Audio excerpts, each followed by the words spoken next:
kulanti wacan oo wanaagsan dhammaan baa khiyaarta sharafta lahaay halkani waa dhexnimo media kuna soo dhawaada gogooska wararka dhexnimo qodobada toddobaadkan ugu waaweynaana waxa kamid ah khasaaraha dagaalkii u dhaxeeyay Yuhuudda iyo Falastiiniyiinta doorasho cajiib ah oo ka dhacday dalka Vietnam xabad joojin lagaga dhawaaqay marinka Gaza ciidamada Itoobiya oo lagu eedeeyay inay weerareen isbitaal dilalka Soomaalida ku dhaqan Koonfur Afrika oo harkaha goostay qodobada iyo qodobo kale oo faahfaahsan ayadu ku maqli doontaan waa maalinimo Salaasaha 25 bisha shanaad 2022 anigoo Cabdiraxmaan Rashiid Dalmar ayaa idin la socodsiin doona ku soo dhawaada qodobadaas oo faahfaahsan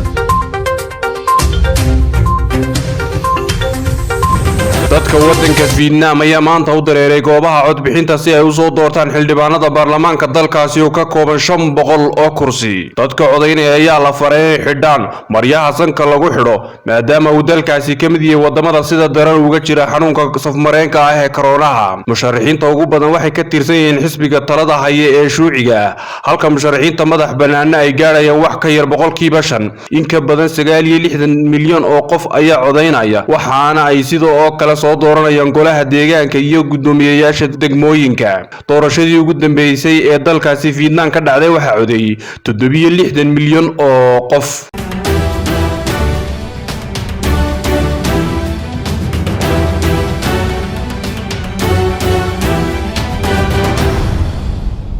Afrika ayaa waxay waayadii dambe aad ugu soo badanaya Soomaalida lagu leeynayo halkaas iyadoo hantidoodana dhac loo geysanayo waxaana ka dambeeya kooxo budhcad oo dalkaasi u dhashay magaalada Cape Town waxa lagu dilay ganacsada Soomaali oo sida la sheegay rakubaysan oo ayaa goobtiisa ganacsi ku dilay waana dilkii toddobaad ee Soomaalida lagu leeynayo muddo 2 toddobaad gudahooda halkaasi ka dhaca Axmed Maxamed Sheekh Xuseen oo kamid ahaa Soomaalida degan magaalada Cape Town ee dalka Koonfur Afrika oo BBC-da la hadlay ayaa sheegay in ay bateen dambiyada dilka ka dhaca halkaasi ayna sabab u tahay dhaqaale oo hoos u dhac uu ku yimid kadib xaaladda COVID-19 tamaamo cudurka corona taasina ay keentay in budhcadu ay toos u bartilmaameedsadaan ganacsatada gaar ahaan kuwa Soomaalida booliska dalkaasi ayaa sheegay in 72 saacadood gudahooda ay ku soo qabteen budhcadii geysatay dilka haatan ay xabsi ku jiraan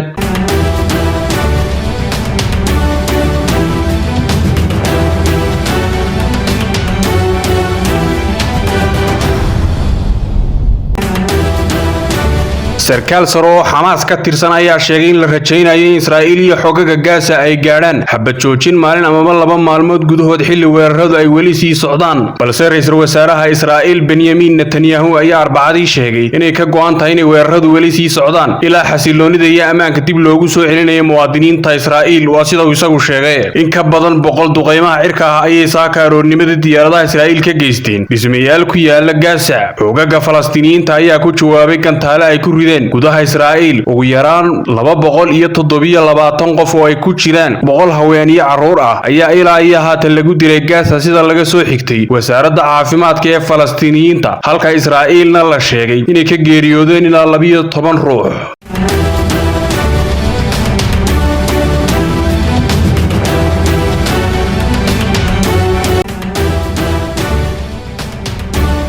koox suxufiyiin oo tagtay magaalooyin dhowr ah ay ka soo xog warramayeen maalmihii colaadda Falastiin iyo Israa'iil ayaa soo gudbisay dhaxalka dagaalkaasi socday 12 cisho oo sababay dhimasho dhaawac baraka iyo burbur aad u xoogan xubnaha u dooda xuquuqda aadanaha Falastiin ayaa sheegay in ugu yaraan 230 ruux oo Falastiin ay ku dhinteen duqeymaha Yuhuudda ay ku garaacday magaalooyin dhowr ah halka qaarkoodna ay ku dumeen dabaqyadii ay deganaayeen dhanka Israa'iil waxay dhimashadu gaadhay 12 ruux balse intaas way ka badan tahay maadaama gantaaladu toos ugu dhacayeen magaalooyin ay ugu horeysay magaalada caasimada ee Tel Aviv muuqaalo laga soo duubeeyay muujinaya gantaalada ay Falastiiniyiintu ku ganeen oo toos ugu hoobanaya inkastoo ay xabad joojin galeen balse waxa weli muuqda raadka laga dhaxlay colaadihii labada dhinac waxa kala aamin baxay Falastiiniyiinta ku nool deegaanada Israa'iil haysato iyo Yuhuudda kadib markii ay ku kala qaybsameen dagaalkaasi socday 12 maalmood telefishinka Al Jazeera ayaa tabin toos ah oo soo bilaabantay 12 May 2021 ka sameeyay magaalooyin dhowr ah halkaas oo kooxo ka howlgala ay ka soo warramayeen goobaha qaar oo waxyeello xooggan ay gaadhay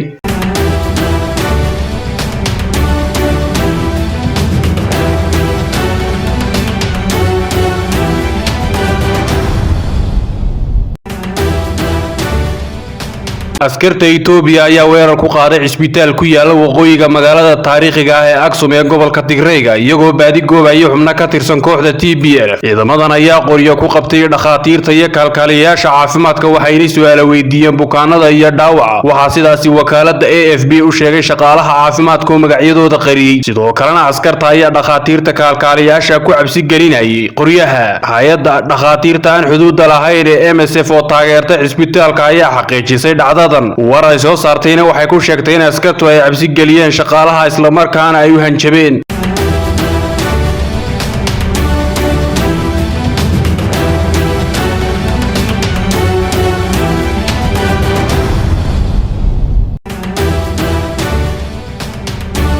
inkastoo Mareykanku mar labaad hor joogsaday bayaan golaha ammaanku soo saari lahaa oo ku baaqay in colaadda la joojiyo ayaa madaxweynaha Mareykanka Joe Biden sheegay inuu taageersan yahay xabad joojin 8 maalmood oo u dhaxaysa Israa'iil iyo ururada Falastiiniyiinta ah. Biden ayaa ku wargeliyay ra'iisul wasaaraha Israa'iil Benjamin Netanyahu inuu Mareykanku kala shaqeynayo Masar iyo dawlado kale sidii loo joojin lahaa colaadda. sida lagu sheegay warbixin uu soo saaray aqalka cad, Biden waxa uu ku tirtirsiyay Israa'iil inay intii suurtagal ah ka dadaasho inay ilaaliso dadka rayidka aan waxba galabsan. warbixintu waxay intaa ku dartay Biden inuu sheegay inuu taageersan yahay xabad joojin uu kala hadlay Mareykanku, Masar iyo dalal kale oo ay ka wada shaqeynayaan sidii yoolkaasi loo gaari lahaa. iyadoo ay sidaas tahay haddana wuxuu Biden ansixiyay heshiis Israa'iil lagaga iibinayo hub qiimihiisu dhan yahay $735 milyan oo dollarka Mareykanka. hogaamiyayaasha caalamka iyo ururada gaarka ayaa ku baaqay in la qaado tallaabo lagaga hortagayo dhimashada rayidka ee halkaa degan iyo duminta guryaha.